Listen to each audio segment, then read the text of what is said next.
E aí, meu povo, como estamos? Voltei para mais um vídeo nesse canal. E nesse vídeo quero contar para vocês sobre a minha experiência com o câncer. Eu tive leucemia com quantos anos, meu Deus, não me lembro, porque é tanto BO na minha vida que eu já não me lembro qual a idade eu tinha. Mas se eu não me engano, eu acho que eu tinha uns 25, 26, foi em 2017. Eu quero compartilhar com vocês, né, porque quais foram os meus sintomas, tudo que me aconteceu no processo e pós, né, porque o pós também é importante. E tudo que eu carrego até hoje por conta da leucemia, do câncer de sangue, no sangue. Se inscreva nesse canal, compartilhe essa história, abençoe a vida de alguém. Com certeza um amigo, um irmão, um parente seu pode estar passando por um problema como esse, que é um problema sério, grave, que mexe com a cabeça da gente, mexe com tudo da gente. E compartilhe, comente, dê sugestões aí embaixo no vídeo, deixe seu carinho aí conosco, em nome de Jesus. Então vamos lá. Em 2017, eu comecei a sentir, como no vídeo anterior eu contei pra vocês, eu fiz uma cirurgia, né, cardiovascular, fiz uma troca de válvula. E em função disso eu fazia acompanhamento, né, pra acompanhar como é que tava isso. Quando foi em 2017, final do ano, não, início de ano. Sempre no início do ano. No início do ano, eu comecei a sentir, eu lembro que estava no período de carnaval, a gente estava subindo e descendo aí, eu moro em Salvador, né? Subindo e descendo a linha verde para encontrar uma casa pra família toda alugar. Ia ser um ano que ia a galerona, tipo, a família toda. Pai, mãe, papagaio, cachorro, tio, tia, avó, tia do tio da tia, avó do... E assim, ia ser uma galerona, ia ser massa. E aí, nesse processo de sobe e desce, sobe e desce, sobe e desce, eu, um belo dia, comecei a sentir sintomas. O meu primeiro sintoma foi dor de cabeça. Uma dor de cabeça que não passava de jeito nenhum. Tomava medicação, assim, de horário. E dor de cabeça não é uma coisa que você fica tomando medicação de horário pra ver se melhorava. E nada, eu subi e desci uma dor de cabeça, subi e desci uma dor de cabeça. Na época, eu tava congregando lá no São Caetano. E aí fui pra igreja, Plenitude, beijo, meu coração. Eu fui pra igreja, eu tava assim no fundo da igreja. A igreja não era uma igreja grande, né? Então assim, tava no fundo da igreja, o pastor lá falando. E eu percebi que eu não tava enxergando do olho esquerdo. Do olho esquerdo. Foi? Do direito ou do esquerdo? Foi do esquerdo. Se eu não me engano, foi do esquerdo. Parei, eu disse, xuxu. Aí eu peguei, chamei, fiz.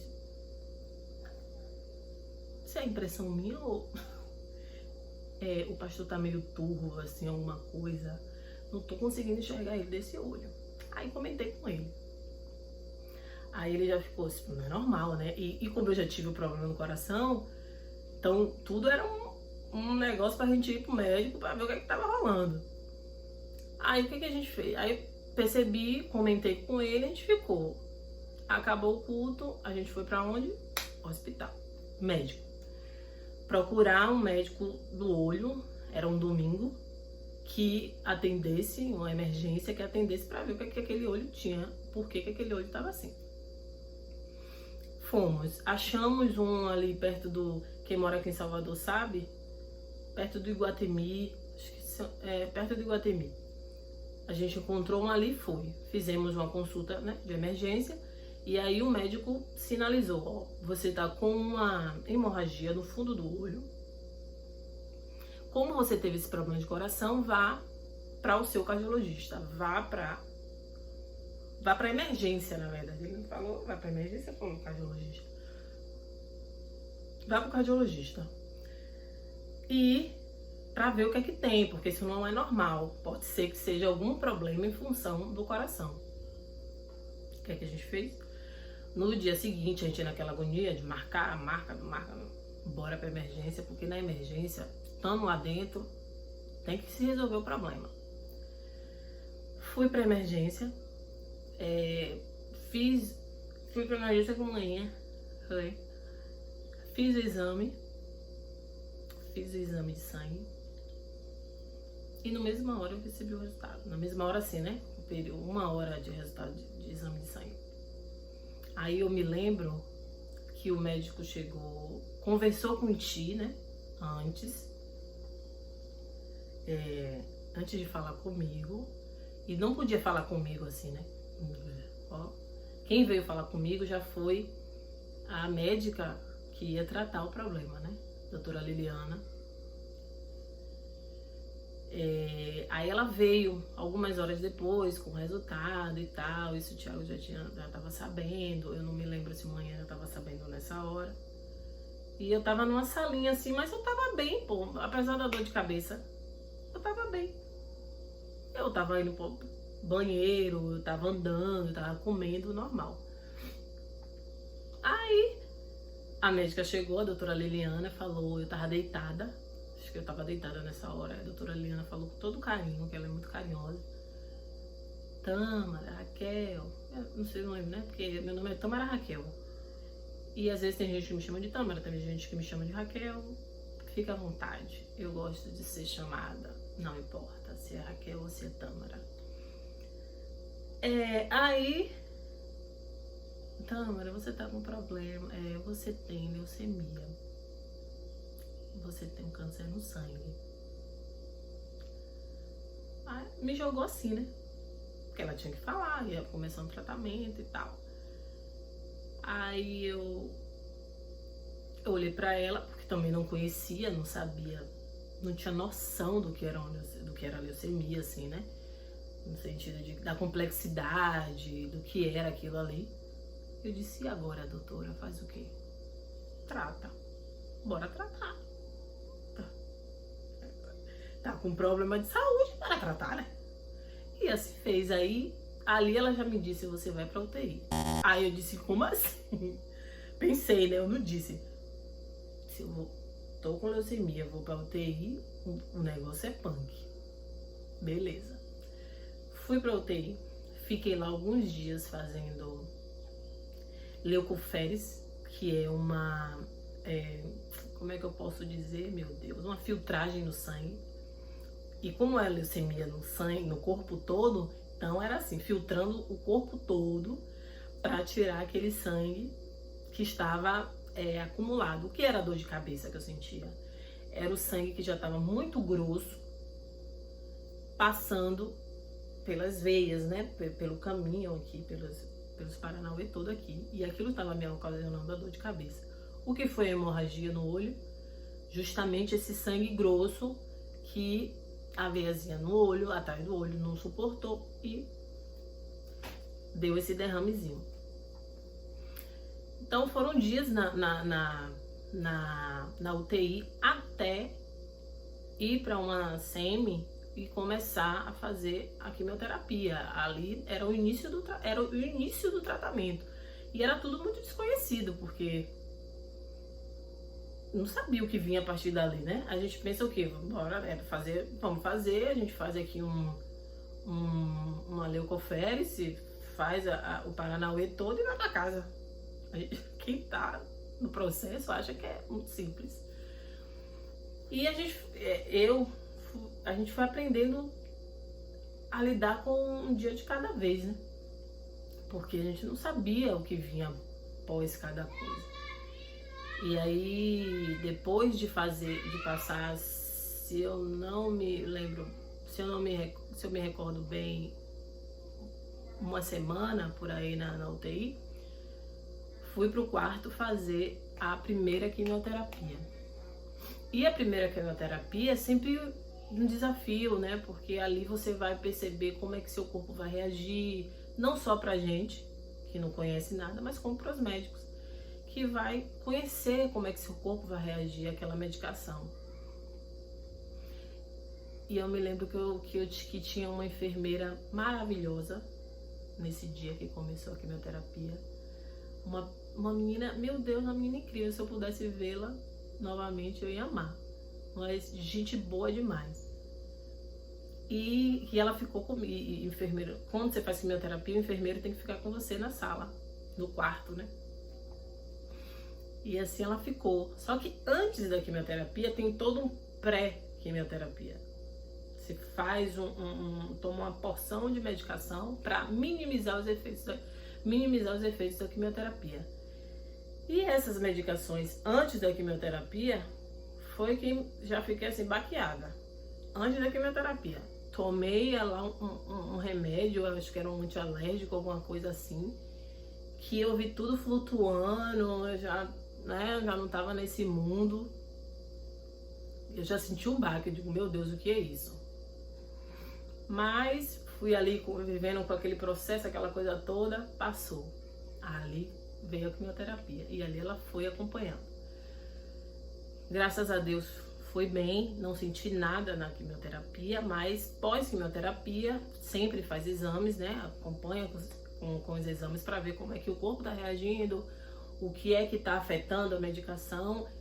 E eu me lembro que afetou o pâncreas e uma outra coisa lá que eu não me lembro bem. E aí, todo dia fazendo exames para acompanhar como é que tava aquilo ali e tal, e graças a Deus eu fui recuperando. Aí fiz todo a quimioterapia não é só um dia, né? São vários dias com aquele coquetel de remédio. E aí a gente recebia a primeira alta do hospital. Ah, eu digo, meu Deus. Na primeira vez, meu cabelo não caiu. O cabelo não caiu de primeira, na primeira quimioterapia. Então, vem pra casa, a gente imagina o quê? Bora dar um rolê, pô. Bora dar um rolê porque tô em casa.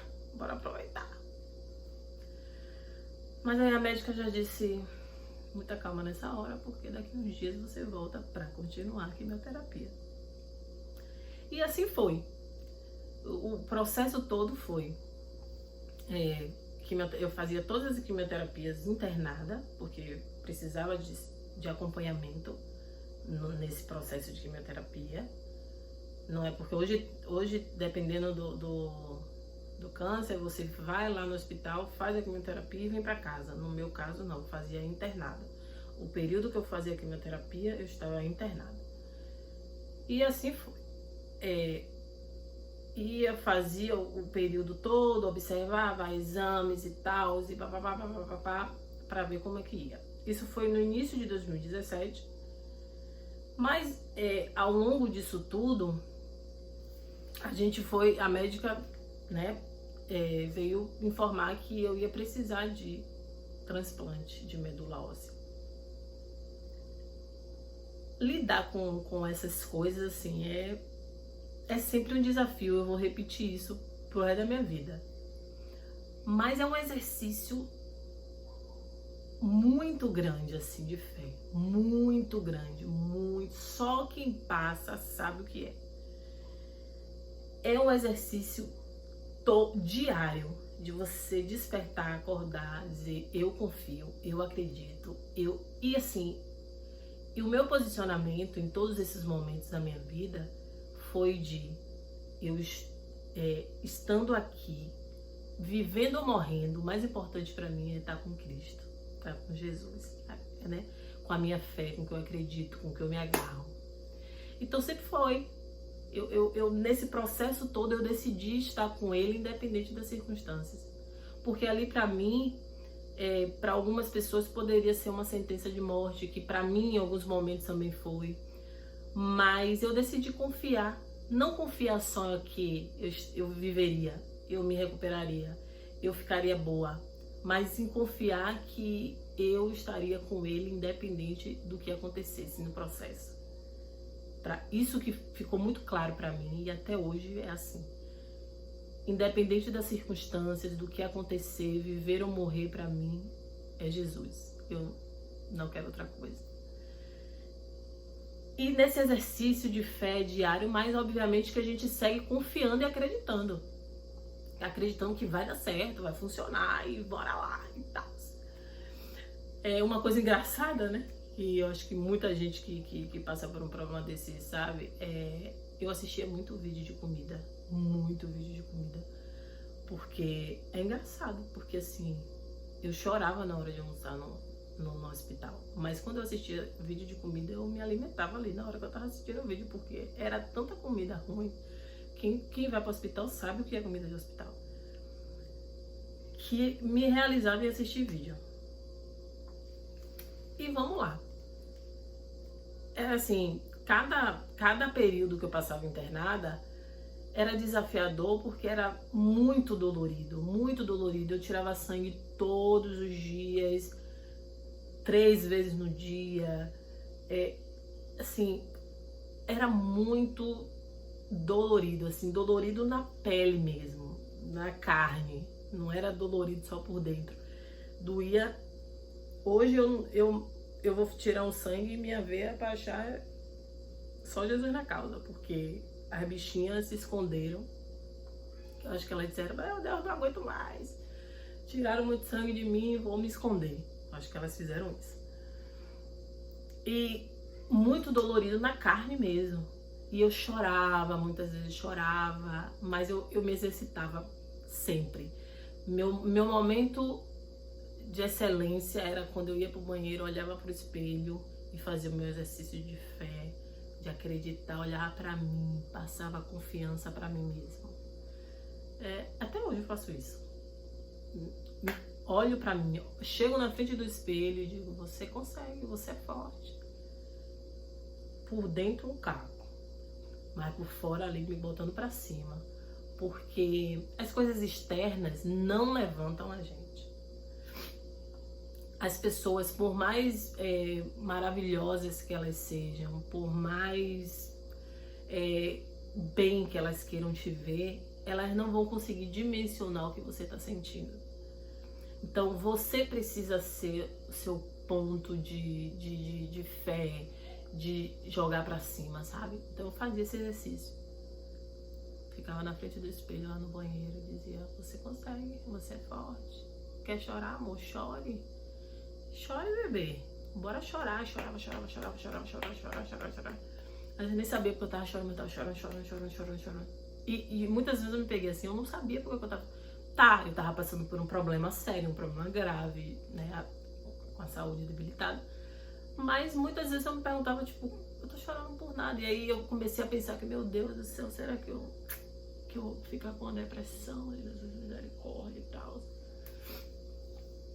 Aí eu bugava assim em alguns momentos, mas aí eu exercitava, jogava pra cima pra me sentir viva, me sentir capaz, me sentir forte, que eu ia conseguir passar por esse problema desafiador que eu não desejo pra ninguém, porque mexe muito com a cabeça da gente, muito. Qualquer problema mínimo já mexe com a cabeça da gente. Um problema de saúde grave, como que eu tive, tanto o câncer quanto esse problema cardiovascular, mexe muito com a cabeça da gente. E a gente tem que estar cuidando disso aqui o tempo todo. A gente hoje nós vivemos num tempo que tá muito difícil, sabe? Lidar com tudo, com as informações rápidas, com tudo, com essa aceleração de vida e tal, e a cabeça da gente fica muito borbulhada de coisas, de problemas, e a gente tem que estar preparado pra, sabe? Se energizar com coisas boas, pensar em coisas boas, jogar a gente pra cima, sabe? Ser o nosso melhor, como é que eu posso dizer, coach. Ser o nosso melhor coach, de botar a gente pra cima, porque é um desafio. E eu vivi desafios assim, dia após dia, mas eu vivi grandes milagres também. Grandes milagres, muitos milagres. Eu lembro num carnaval, num período de carnaval, quando eu comecei a fazer quimioterapia, eu estava sentindo um queimor que eu não sei explicar. Vou fazer 100 anos sem saber explicar o que era aquilo. No corpo todo, assim, no corpo todo. E eu já tinha alguns dias sem dormir por causa desse queimor. O ar-condicionado, que eu não gosto, que eu tenho alergia, no mínimo, do mínimo possível, e não estava dando conta, porque era um calor. Aí eu perguntava, gente, esse ar-condicionado tá desligado? Não é possível, meu Deus, eu não tô suportando, eu não tô aguentando. E eu não conseguia dormir por causa disso. E aí eu me lembro que de muito pedir, clamar, gritar por socorro, me desesperar em alguns momentos, dizer, meu Deus, eu não aguento mais ficar sem dormir, meu Deus. E quem me conhece sabe que se tem uma coisa que eu gosto de fazer é dormir, Brasil. E aquilo, assim, mas assim, todo mundo sabe também que não dá pra você passar dias e dias sem dormir, que qualquer pessoa normal, mesmo que não goste de dormir tanto quanto eu, entra em colapso. E foi o que eu fiquei mal de não conseguir dormir. E de tanto pedir, clamar, pedir a Deus, de, meu Deus, socorro, me ajude, eu não aguento mais. O que é isso? E eu lembro que uma noite, nesse momento, com esse queimor todo, começou uma chuva, mais uma chuva, mas daquela que parecia que o Salvador ia cair. Daquela chuva que assim, fevereiro, verão, né? Era em período assim de carnaval, fevereiro, entre o final de fevereiro, março, alguma coisa assim, solzão. Começou uma chuva tão grande que gelou o ar-condicionado, gelou as paredes daquele hospital. Foi o dia que eu consegui dormir. E quando eu acordei, foi agradecendo muito ao Senhor, porque eu já não estava mais suportando. Eu não sei o que seria de mim passar mais uma noite sem dormir. Aquela chuva veio pra lavar, molhar, refrescar. Foi assim um alívio que, meu Deus, que glória foi aquela que eu vivi naquele dia. Então assim, eu vivi tantos milagres que são incontáveis. Se eu for contar cada um deles, assim, não tem como explicar. E milagre a gente não tem como explicar, né? A gente só vive. Que às vezes pra você é uma besteira, né? Como pra mim, naquele momento, se você for pensar, meu Deus, uma chuva. Mas pra mim, aquela chuva foi o milagre do Senhor pra mim. Que me deu uma noite de descanso reparador, como há muitas noites eu não tinha experimentado. E vários outros momentos. Eu lembro que todo dia eu era furada. E muitas vezes os técnicos, né, como a gente fica muito debilitada com as veias, não tinha, eles ficavam catando assim, onde achar uma veia, é muito difícil mesmo, né? E eu lembro que eu pedi assim, em oração a Deus, o Senhor, mande fulano de tal, porque fulano, ele sabe exatamente onde tá a veia. Coisas mínimas assim, coisas tão pequenas pra quem ouve, mas tão grande pra quem tá vivendo. E aí vinha aquela pessoa, sabe? E era um alívio quando eu via aquele técnico entrar, que eu sabia que ele tinha a técnica para encontrar veia e não me machucar mais do que eu já estava machucada.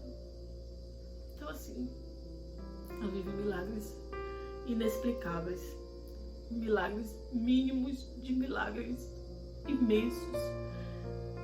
O transplante, por exemplo, eu fiz aqui no São Rafael. E nós tivemos que entrar na justiça, né, pro plano liberar a verba para fazer. E foram dias e dias de tensão, assim, porque o plano, ele faz de tudo para não liberar o seu procedimento. Enquanto ele puder recorrer, ele vai recorrer. E quando E a gente correndo atrás e tal. E quando eu recebi a notícia que o plano tinha liberado o transplante, meu Deus, que sensação foi aquela? Que sensação foi aquela, meu Deus do céu? É assim, inexplicável. De muito agradecimento, assim, eu agradecia, obrigada, Jesus. Eu só sabia agradecer por estar vivendo aquele momento. Esses milagres que não dá pra explicar,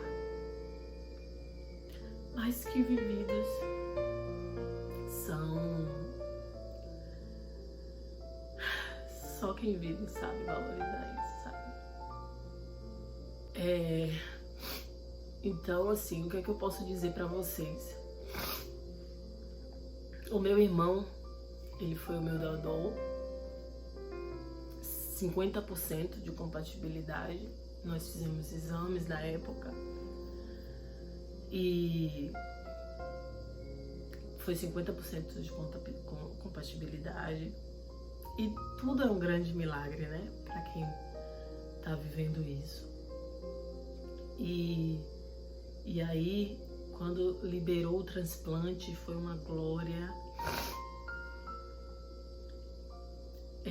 Tanto ele quanto a Daniele, que é minha irmã também, 50%. Mas na escolha de homem e mulher, eles preferem que o homem doe, né? Às vezes mais calibrosas, tem todo um processo lá. Não sei explicar exatamente. E aí foi uma bênção, assim, eu fiz o transplante e aí depois do transplante, a expectativa do pega, a tensão de infecção, é tudo muito delicado, sabe? É um processo muito delicado, desafiador, de muita tensão, de você não saber exatamente o que vai acontecer. E de pedir, clamar, e de confiar, e de se energizar, se colocar pra cima, dizer que consegue, sabe? Foi um processo, assim, de lembrar que é espetacular, assim. Espetacular pelos milagres, desafiador pelo processo. E de perceber o quanto a gente precisa cuidar da cabeça da gente, porque a vida, ela é cheia de desafios, assim. Por pequenos que sejam, são desafios imensos. Assim, por menores que sejam, assim, na cabeça da gente, muitas vezes são potencializados. E no meu caso, eram situações delicadas que em todos eles colocam minha vida estava em risco. Mas eu decidi ali confiar no Senhor, como sempre. Nunca deixei de confiar, não só, como eu digo, eu vou repetir. Não é porque hoje eu tô aqui para contar para vocês, mas é porque de fato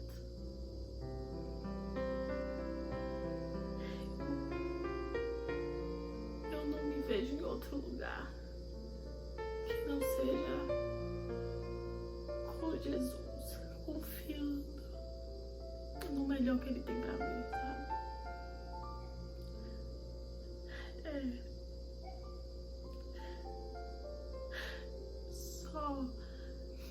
Só quem vive essa relação de fé é uma relação de mão dupla, sabe? Que não é só coisas boas, desafiadora. Porque nem sempre o que eu quero é o que Jesus quer. Mas a Bíblia diz que Ele sabe o que é melhor para mim. Ele tem as melhores coisas para mim.